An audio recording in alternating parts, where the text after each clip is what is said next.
On this day in 1781, General George Washington, commanding a force of 17,000 French and Continental troops, began the siege known as the Battle of Yorktown against British General Lord Charles Cornwallis and a contingent of 9,000 British troops at Yorktown, Virginia, the most important battle of the Revolutionary War. Earlier, in a stroke of luck for the Patriots, the French fleet, commanded by French General Francois Count de Grasse, departed Saint-Domingue for the Chesapeake Bay, just as Cornwallis chose Yorktown at the mouth of the Chesapeake as his base. Washington realized that it was time to act. He ordered Marquis de Lafayette and an American army of 5,000 troops to block Cornwallis' escape from Yorktown by land, while the French naval fleet blocked the British escape by sea. September 28th, Washington had completely encircled Cornwallis and Yorktown with the combined forces of Continental and French troops. After 3 weeks of non-stop bombardment, both day and night, from cannon and artillery, Cornwallis surrendered to Washington in the field of Yorktown on October 17, 1781, effectively ending the war for independence. Pleading illness, Cornwallis did not attend the formal surrender ceremony held on October 19th.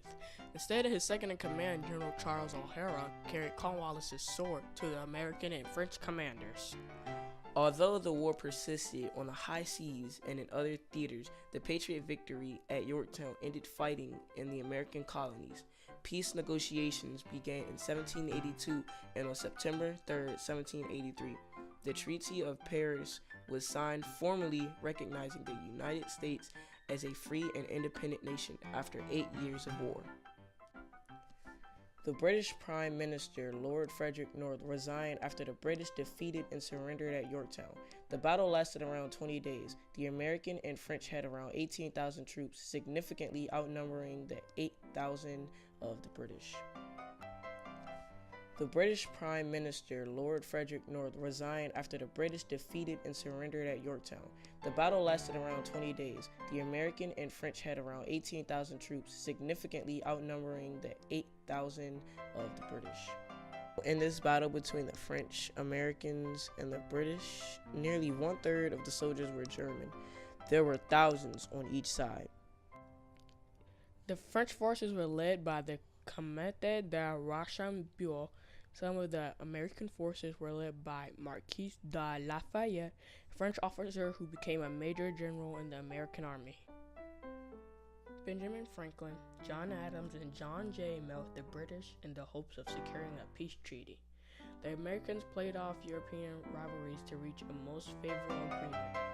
In the 1783 Treaty of Paris, the British agreed to recognize American independence as far west as the Mississippi River. Americans agreed to honor debts owed to British merchants from before the war and to stop prosecuting British loyalties. Despite the American victory, the British military continued to fight, but the Battle of Yorktown turned the British public against the war. The following March, a pro-American parliament was elected and peace negotiations began in earnest. General Cornwallis brought 8,000 British troops to Yorktown. They expected help from British ships sent from New York. The British ships never arrived. That was lucky for General George Washington and the Continental Army. The 13 colonies found their opportunity to beat the world's largest empire.